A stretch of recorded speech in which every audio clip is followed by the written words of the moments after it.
The refugee situation in Europe continues to be a complex issue, but here in Paris' Sorbonne University, it's anything but. In what University President Georges Haddad refers to as a win-win situation for students and the school, these ambassadors of hope are not only being welcomed by France, but they hope to one day take what they learn here back home to help rebuild their countries.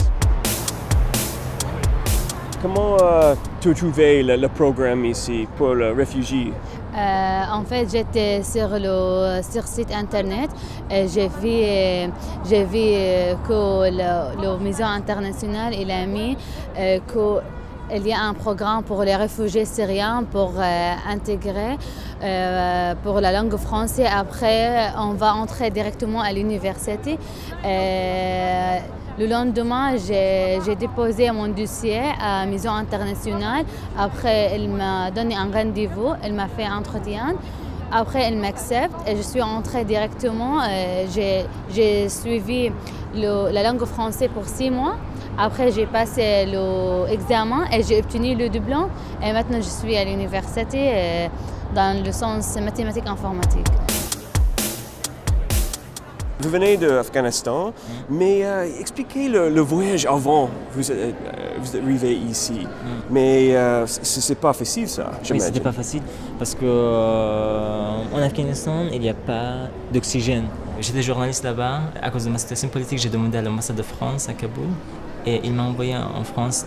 Je me suis dit que je dois apprendre la langue ici pour communiquer avec les gens parce que c'était très important pour moi parce que les réfugiés ils viennent de différentes cultures et traditions. J'ai trouvé à l'université Paris 1 le programme accueil des réfugiés. J'étais accepté par l'université et j'ai appris le français pendant 6 mois ici.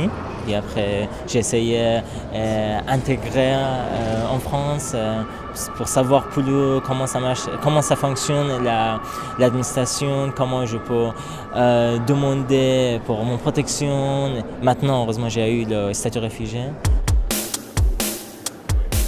Je suis ravi de vous accueillir et je tiens à vous dire à quel point c'est pour nous un honneur que vous soyez présent à l'Université Paris 1 Panthéon-Sorbonne et que vous nous fassiez confiance, parce que la mission de l'université, c'est à la fois de transmettre des savoirs, de produire des savoirs par la recherche, mais aussi de créer les conditions permettant d'accueillir des étudiants comme vous, dans votre cas, et de développer toute une coopération internationale en direction de ceux qui en ont vraiment besoin.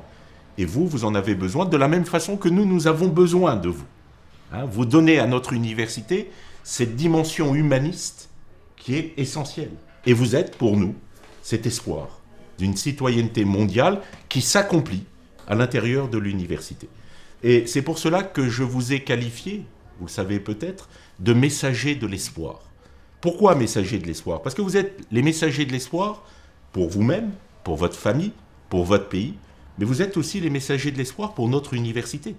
Nous avons besoin de travailler ensemble pour faire en sorte que le monde dans lequel nous vivons, nous œuvrons, soit un monde meilleur. Et le devoir de notre université, de l'université Paris 1 Panthéon-Sorbonne, comme de toutes les universités, c'est d'être un lieu d'accueil, de fraternité, de solidarité.